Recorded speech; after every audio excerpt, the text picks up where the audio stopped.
The red dust of the New Mexico territory rose in angry clouds as William H. Bonney, better known as Billy the Kid, and his regulators rode into the blistered outpost of Ojo del Muerto. It was the scorching summer of 1878, and the Kid's name already echoed across the borderlands, a whisper of youth, speed, and lethal intent. The sun was a blinding tyrant overhead, and the silence of the street was heavier than the heat. Billy, barely 20, sat tall in the saddle, his Colt .45, the Peacemaker, holstered low and tied to his thigh. His sheepskin vest was coated in fine grit, his wide-brimmed Stetson pulled low. Beside him, Tom O'Folliard, his closest ally, spat a stream of chewing tobacco into the dirt. Charlie Bowder and Doc Skurlock brought up the rear, their eyes scanning the windows of the saloon and the empty livery stable.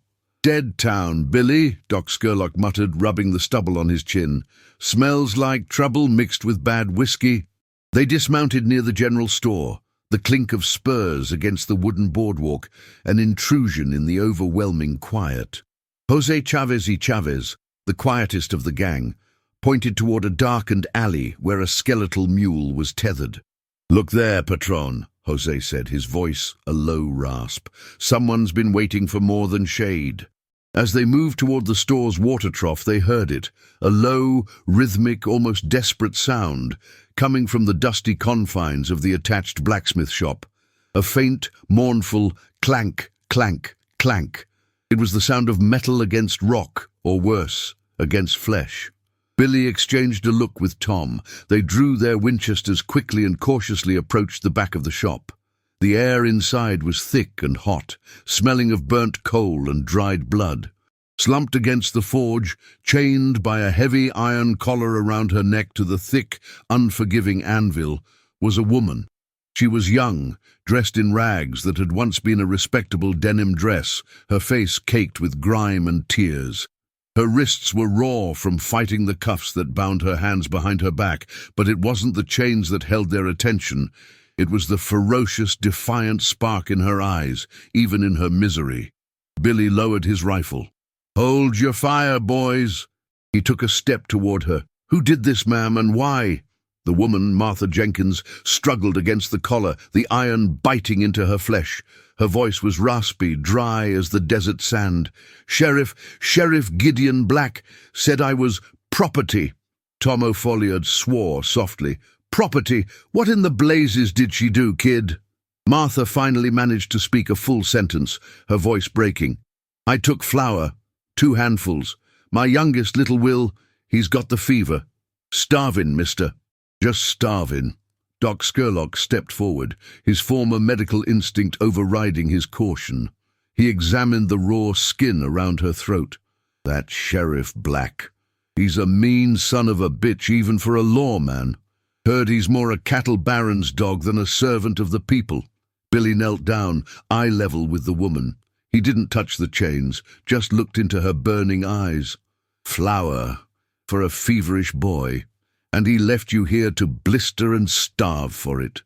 Martha nodded, tears finally rolling through the grime on her cheeks. "He said I was an example, said the next one would hang from the water tower. He took my boy too, Billy. Took Will and left him with the preacher. But I saw Black's men watching the Mission Road as I was dragged here. They're waiting." A cold, hard line settled around Billy's mouth. He pulled a slender lockpick from his boot and worked the manacles expertly, the tension in the room so tight you could almost hear the desert silence outside.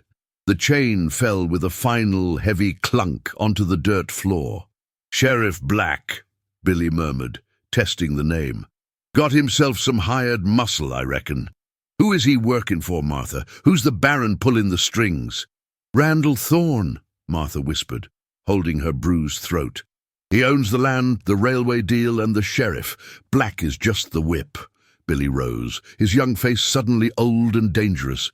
He pushed his Stetson back, revealing the sharp, boyish angles of his features. "We ain't running no more, boys. Not today." He looked at Martha, the sun catching the dust motes dancing in the air. "You tell me where your boy is, ma'am, and where Sheriff Black holds up. I owe him a lesson in property rights." Martha pointed weakly towards the dusty main street. His office. It's the only brick building near the saloon. But mister, he's got two hired guns, the McKay brothers.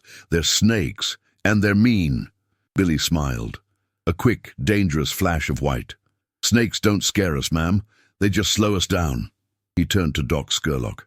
Doc, you get Martha some water and clothes. Charlie, you and Tom take the high ground on that mesa. Jose, you ride out to the edge of town. Find out who's watching the mission. We need eyes. As the gang mobilized, Jose Chavez mounted his horse, riding silent as a ghost toward the desert's edge. He disappeared into the shimmering heat haze. Moments later, he returned, galloping hard. Patron, they ain't watching the mission, Jose panted, pulling his horse to a dusty stop. They're watching this street, 3 of them, 2 by the water tower, 1 on the roof of the bank. They saw us ride in. We're locked down. Billy's hand instinctively went to the butt of his peacemaker. The town, which had felt quiet, now felt like a trap sprung shut. The desert wind whipped a funnel of dust between the buildings, and the air crackled with a new, immediate danger. Well, I'll be hog-tied, Billy said, his eyes narrowed, calculating. Looks like the sheriff decided to bring the fight to the kids' front door. Get ready, boys. We're gonna have to earn our water. The sun began its slow, agonizing retreat, but the heat in Ojo del Muerto refused to break. Billy and his regulators holed up in the dusty back room of the general store, using barrels of pickled goods and sacks of beans for cover. The windows were too exposed, so the only light came from the dusty cracks in the wooden walls, giving the space an air of oppressive, tense confinement. All right, let's lay it out, Billy said, tracing a rough map in the grit on a wooden crate. His voice was low, quick, and devoid of the swagger he usually reserved for saloons. This was business. Jose saw 3 of them, 1 on the bank roof, that's a lookout, 2 by the water tower, pistoleros, maybe the McKay boys Martha warned us about. Tom O'Folliard cleaned his Winchester repeater, the metallic sound sharp in the silence. 3 against 5, kid. Easy odds for us. We ride out, flank 'em, and it's done before midnight. Doc Scurlock shook his head, running a finger over the map Billy had drawn. Too loud, Tom. We ride out now. They'll scatter and run to Sheriff Black. He's got the whole town. We want Black, we need quiet. We need to cut the wires before we take the fence. Charlie Bodra, usually silent, spoke up, his eyes cold and focused. The lookout on the bank. He's the wire. Take him out and Black's blind until morning. Billy looked at Jose Chavez, the gang's expert tracker and scout. Jose, you got the lay of the land. How do we get to that bank roof without stirring up every mangy dog in this dusty heap? Jose pointed to the general store's neighboring building, a livery stable. The stable opens onto the alley. Back end is low. We can use the roof of the stable to jump the gap to the bank, but it's a tight spot. 1 loose floorboard, 1 nervous jump, and the deal's off. Too risky, Doc argued. We need intel on the sheriff's movements. If he stays in that brick office, he's dug in like a tick. Then we send a scout, Billy decided, his plan forming fast. But not one of us. Too recognizable. Doc, you were a sawbones before all this mess. You look more like a traveling salesman than a bandit. You go. Doc adjusted his glasses, a look of grim resignation on his face. Selling what, kid? Trouble? Tell Black you're looking for a bounty, Billy instructed. Say you saw us heading north into the Badlands, just enough to ease his mind. See who he's talking to, see where the McKay boys are headed. Doc Scurlock, leaving his rifle behind and tucking a small, easily concealable derringer into his belt, slipped out the back entrance. The dust-caked streets swallowed him instantly. The rest of the gang waited, the air thick with sweat and expectation. An hour later, Doc returned, his face a mask of dry fury. The sheriff is in his office, drinking beer and boasting, Doc reported, pouring a handful of grit out of his boots. The McKay boys, Caleb and Silas, they're not moving until nightfall. They're camped out in the back of the saloon. But here's the kicker, Billy. They ain't watching for us. They're waiting for the preacher to leave the mission. They're gonna snatch the boy. Billy slammed his fist onto the crate, startling a field mouse. They're using the boy as bait. They know we'll come for Martha, and they figure we'll come for the child. Sheriff Black is smarter than he looks. We move now, then, Tom urged, his hand gripping his Colt. We hit the saloon, scatter those snakes, and get the kid to Martha. No, Billy said, slowly shaking his head. The saloon is a death trap. Too many witnesses, too much space to swing a rope, and too many folks who hate us more than they hate Black. We take 'em one at a time, the lookout first. We blind the sheriff, then we hit the McKay boys when they move for the boy. Billy stood up, strapping his gun belt tighter. The mission is a mile out of town. The trail runs right by the old canyon wall. That's where the McKay boys will make their move. Jose, you know that trail like the back of your hand. Charlie, you're the best shot. You'll be the hammer. The plan. Jose Chavez y Chavez would ride ahead, establishing the ambush point at the canyon wall, a narrow, defensible choke point. Charlie Bowder would take up a high position, using his powerful Winchester to neutralize the McKay boys' horses. Billy and Tom would then ride fast to flank the ambush, neutralizing the targets. Doc Scurlock would remain in Ojo del Muerto to watch the sheriff's office for any signs of movement. We ride at dusk, Billy commanded, his voice barely a whisper, but carrying absolute authority. We take the McKay boys. We get the boy back to Martha. And tomorrow we deal with Sheriff Black and his ranch boss, Randall Thorne. The first blood will be taken on the trail. As the last sliver of sun dipped behind the western peaks, casting long, menacing shadows across the desert floor, the 4 regulators mounted their horses. The creak of the leather saddles was the only sound of their departure. The air was cool now, carrying the faint, distant howls of coyotes, a sound of the wild, and a sound of imminent violence. Billy looked back at the town, a silhouette of false promise and hidden corruption. He felt the weight of Martha's pain and the responsibility of his promise. He was an outlaw, but tonight his cause was just. "Let's ride, boys," Billy said, kicking his horse gently. "Let's show those bastards what real law looks like." The moon was a thin, cold scythe hanging over the canyon wall, a natural ambush spot where the desert trail narrowed into a path between 2 jagged rock faces. The air, cooled by the night, smelled of sagebrush and damp earth from a forgotten rain. Jose Chavez y Chavez was already nestled high on the ridge, his eyes, used to the darkness, watching the trail. He signaled with a silent hand gesture when he heard the faint, rhythmic thudding of horse hooves approaching from the direction of the mission. Below, Billy and Tom O'Folliard pressed themselves against the rough stone. Billy's heart hammered a steady, calm rhythm against his ribs, the drumming of a man who lived perpetually on the edge of the gunfight. Charlie Bowder was positioned directly opposite Jose, his Winchester resting on a flat rock, sighting down the dark path. "Here they come," Billy whispered, checking the cylinder of his Colt. "Pistoleros always ride heavy and slow when they think they got an easy job." 2 figures on horseback, the McKay brothers, materialized out of the gloom.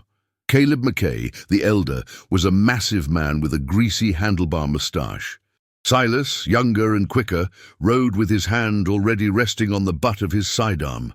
They were leading a second horse, presumably for the preacher and the captive boy, Will. As they entered the narrowest part of the gorge, Caleb started humming a tuneless, morbid song. Silas chuckled, a dry, grating sound. "Hear that, Caleb? That's the sound of silence," Silas drawled, the sound echoing off the rocks. "Preacher ain't gonna put up no fight. Just gonna hand over the runt and his blessings." "Less talkin', more ridin'," Caleb grumbled. "Sheriff Black wants that little runt back in town by sunup. Says we're gonna teach the whole territory a lesson on stealing from the Thorne Ranch." Just as Silas finished his sentence, Charlie Bowder's Winchester cracked, a sharp, deafening explosion in the confined space. The shot was aimed precisely, not at the men, but at the chest of Caleb's horse. The poor beast screamed, buckled violently, and crashed, pinning Caleb's leg beneath its weight. The ambush was sprung. Silas McKay instantly dove from his saddle, drawing his pistol and firing wildly toward the ridge where the sound originated. His shots chipped uselessly against the stone. "Flank him, Tom!" Billy yelled, stepping out from behind cover, his Colt already spitting fire. He moved with the fluid, frightening speed that had made him famous. Billy's first shot grazed Silas's left shoulder, knocking the man's hat off and spinning him around. Silas dropped to his knee, trying to get a bead on the kid, but Tom O'Folliard's repeater barked a fierce response. The bullet tore into Silas's thigh, and the younger McKay screamed, collapsing fully onto the ground, clutching his bleeding leg. Caleb, trapped beneath his dying horse, struggled and cursed, trying desperately to pull his own pistol free. Billy walked slowly towards the wounded man, the smoke from his Colt curling around his fingers. The smell of sulphur mixed with the dust. "Drop the gun, Caleb, or I drop the hammer." Caleb hesitated for a long, agonizing second, his eyes wide with fear now that the tables were turned. He finally let the heavy pistol fall into the dust. Tom O'Folliard tied up the whimpering Silas while Doc Scurlock, who had ridden up after the first shot, checked on the injured horse and gave a cursory glance to Silas's wound. "You're lucky, boy," Doc muttered to Silas. "Could have been your kneecap." "Now who sent you out here to collect the boy?" Silas spat blood and dirt. "Go to hell, bandit!" Billy kicked the fallen pistol away and knelt beside the struggling Caleb. He put the cold barrel of his Colt right on the man's forehead. "Don't be a fool, Caleb. We ain't the law, but we ain't merciful either. You tell me about Sheriff Black's real plans or you die right here, pinned under your own dead weight." The sight of Billy the Kid, young and calm with a deadly instrument, broke the older man. Caleb trembled.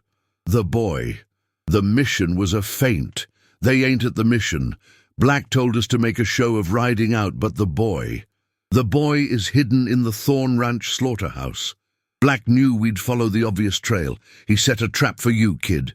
A trap. Billy's eyes flashed with anger. A slaughterhouse. That son of a bitch. He stood up. "How many men, Caleb? Is Randall Thorne there?" "Thorne's gone to Santa Fe," Caleb stammered, sweat pouring down his face. "But Black's got 5 men guarding the ranch hands and another 5 waiting at the slaughterhouse. He's got the whole damn place locked down, kid. Said he'd feed your bodies to the pigs if you showed up." Billy looked at his men. "He was counting on us riding loud into the saloon. Now he's counting on us riding hot and furious to the ranch." He looked back down at Caleb, his face impassive.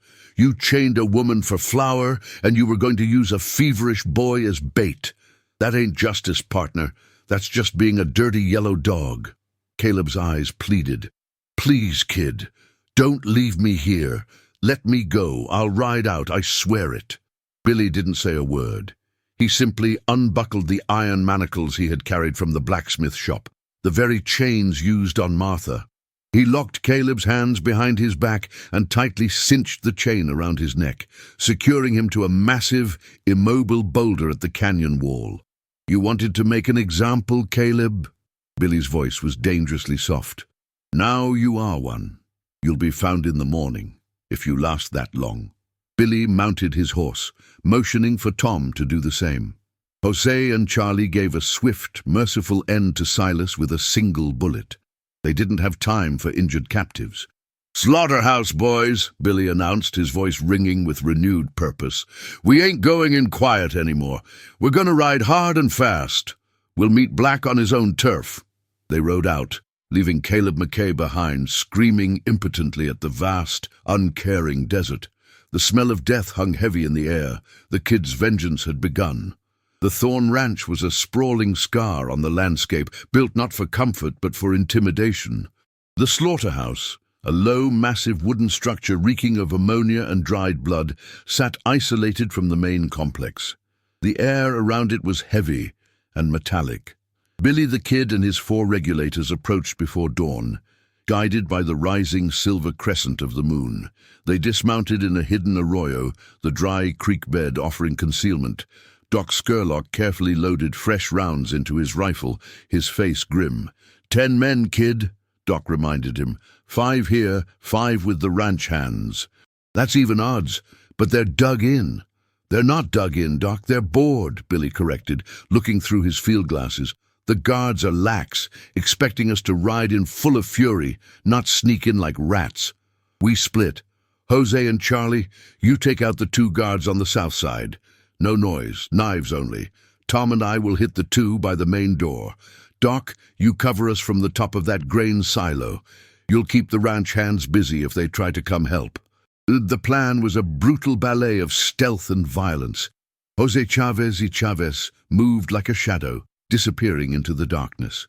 A moment later, a swift, sickening grunt echoed from the south corner, followed by the soft thud of a falling body. Charlie Bowdra gave a barely audible whistle, the signal they were done.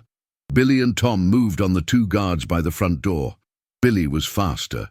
He didn't use a knife. His hand shot out, grasping the throat of the first guard, pulling him into the shadow of the wall. Tom delivered a swift, hard blow with the butt of his pistol to the second man's temple. Both fell silently, 2 bodies replacing 2 shadows. "That leaves Sheriff Black and 1 more inside with the boy," Billy murmured. He kicked open the heavy, fly-ridden wooden door of the slaughterhouse. The interior was a chamber of horrors. Carcasses hung from hooks, the air thick with the stench of death. In the center, huddled near a pile of salt, was a terrified small boy, Will, Martha's son. Standing over him, pistol drawn, was Sheriff Gideon Black. Black was exactly as Martha described, bulky, sweaty, and his face was a roadmap of cruelty and arrogance. Next to him stood his final man, a lean, nervous man named Cooper. "Well, well," Black sneered, adjusting the brim of his hat.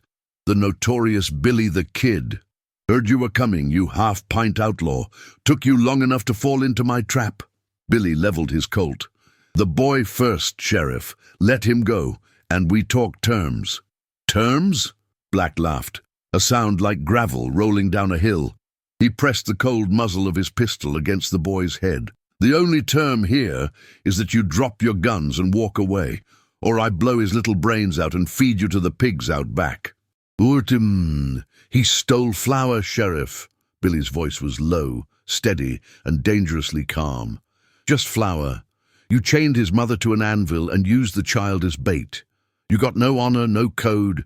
You're just a bully with a badge." Black shifted his weight, momentarily distracted by the moral challenge. It was the moment Billy was waiting for. "Cooper! Shoot the kid!" Black roared. Cooper fumbled with his rifle, but he was too late. Charlie Bowdra, who had slipped inside with Jose, fired from the shadows of the hanging meat. Cooper's rifle clattered harmlessly to the floor, and the man fell with a surprised look on his face. Black was faster. He shoved the boy away and fired at Billy. The bullet grazed the wood next to Billy's head. The ensuing duel was a blur of smoke and thunder. Billy sidestepped the first shot, his own return fire instantaneous and deafening. He didn't just fire, he aimed. Black grunted as a bullet hit him in the shoulder, knocking his aim wildly off.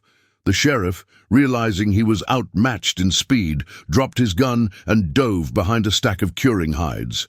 "Don't shoot. I'm the law. You'll hang for this, kid." "The law died when you chained that woman, Sheriff," Billy retorted, advancing slowly, the hammer of his Colt cocked back. The click echoed in the large room. Black, panicking, burst from behind the hides, scrambling toward the back exit. Billy fired once more. The bullet hit Black in the kneecap. The sheriff screamed, collapsing onto the bloody floor, trying to crawl away. Billy walked up to the broken man, kicking the pistol out of Black's grasp. He looked down at the sheriff, sweaty, defeated, and cowardly. "The McKay boys are dead, Sheriff, and your boss, Thorne, he's not here to save you." Billy signaled to Tom O'Folliard, who quickly secured the terrified boy and handed him over to Jose.